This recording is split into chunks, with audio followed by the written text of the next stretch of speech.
स्वागत है। आज के टॉपिक हैं गुर्जर प्रतिहार वंश, तोमर वंश, सिसोदिया वंश, चंदेल वंश, चौहान वंश और परमार वंश। इन सभी के बारे में पढ़ना है। जैसा कि आप जानते हैं कि येलो बुक की सीरीज चल रही है जिसमें हम प्रतिदिन एक एक करके वीडियो डाल रहे हैं। तो चलिए शुरू करते हैं आज की वीडियो। तो पहला टॉपिक है गुर्जर प्रतिहार वंश। तो ग्वालियर अभिलेख में प्रतिहारों ने स्वयं को मर्यादा पुरुषोत्तम भगवान राम के अनुज जो उनके भ्राताश्री थे लक्ष्मण जी के वंशज बताया है। इस वंश की स्थापना हरिश्चंद्र नामक राजा ने की थी, किंतु वंश का वास्तविक शासक नागभट्ट प्रथम को बताया गया है।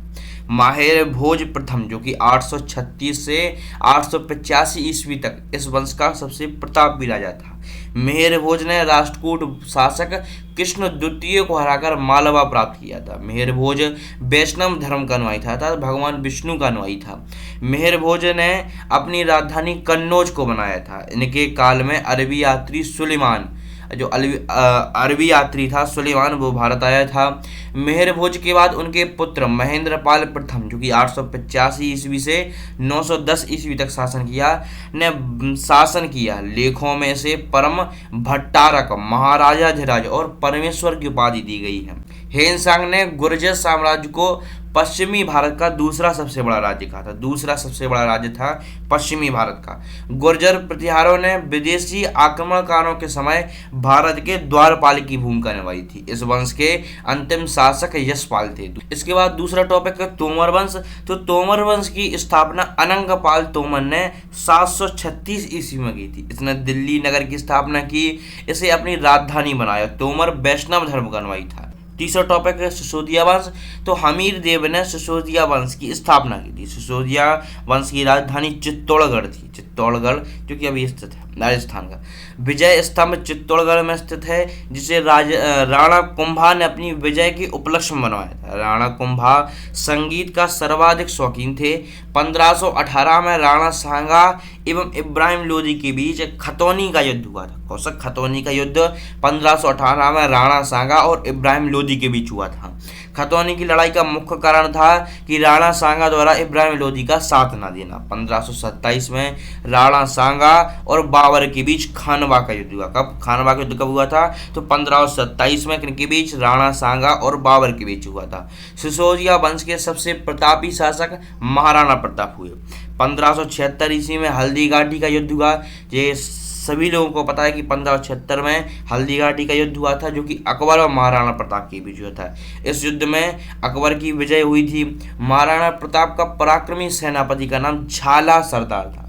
झाला सरदार जो कि महाराणा प्रताप का पराक्रमी सेनापति था। महाराणा प्रताप के घोड़े का नाम चेतक था। इसके बाद चौथा टॉपिक चंदेल वंश।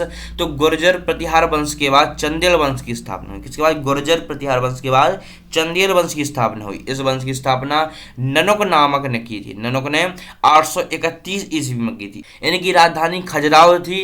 प्रारंभिक राजधानी कालिंजर या फिर महोबा थी। अभी इसको महोबा कहा जाता है। महोबा का पूरा नाम क्या था? कालिंजर। इस वंश का प्रथम प्रतापी राजा यशोवर्मन था। इसने कन्नौज पर आक्रमण कर दिया और प्रतिहार राजा देवपाल को हराया। यशोवर्मन ने खजुराहो के प्रसिद्ध चतुर्भुज विष्णु भगवान का मंदिर है, चतुर्भुज मंदिर का निर्माण कराया। कदरिया महादेव का निर्माण राजा विद्याधर ने 999 ईस्वी में करवाया। धंगदेव ने प्रयाग संगम में जल समाधि ली थी। विद्याधर एकमात्र ऐसा राजा हुआ जिसने महमूद गजनवी का विरोध किया था। विद्याधर ने कन्नौज के राजा राज्यपाल की हत्या कर दी थी, क्योंकि उसने गजनी के सामने आत्मसमर्पण कर दिया था। मोहम्मद गजनी के सामने आत्मसमर्पण कर दिया, इसलिए विद्याधर ने कन्नौज के राजा की हत्या कर दी। इस वंश का अंतिम शासक परमर्दिदेव या फिर परमल था, जिसने 1202 ईस्वी में कुतुबुद्दीन ऐबक की अधीनता स्वीकार कर ली। इसके बाद टॉपिक है चौहान वंश। तो चौहान वंश की स्थापना वासुदेव ने 6वीं शताब्दी के अंत में अजमेर के निकट शाकंभरी में की थी। शाकंभरी में वासुदेव ने अपनी राजधानी अहिछत्र में स्थापित की थी। अजयराज द्वितीय ने अजमेर नगर की स्थापना की थी और उसे अपनी राजधानी बनाया था। विग्रहराज चतुर्थ की रचना का नाम हरिकेली नाटक है, जिसका दरबारी कवि सोमदेव था। इस वंश का सबसे शक्तिशाली राजा विग्रहराज चतुर्थ था। इसने तोमर राजाओं को हराकर दिल्ली पर अपना अधिकार कर लिया। अढ़ाई दिन का झोपड़ा जो कि अजमेर में स्थित एक मस्जिद है, यह शुरू में इससे पहले यह विग्रहराज चतुर्थ द्वारा बनाया गया एक संस्कृत का विद्यालय था। जो अभी अजमेर में स्थित जो मस्जिद है अढ़ाई दिन का झोपड़ा, वो पहले एक संस्कृत विद्यालय था जो कि मृगराज चतुर्थ ने बनवाया था। इस वंश का अंतिम राजा पृथ्वीराज तृतीय थे। चंद्रवरदाई इनके दरबारी थे। इन्होंने पृथ्वीराज रासो लिखी थी।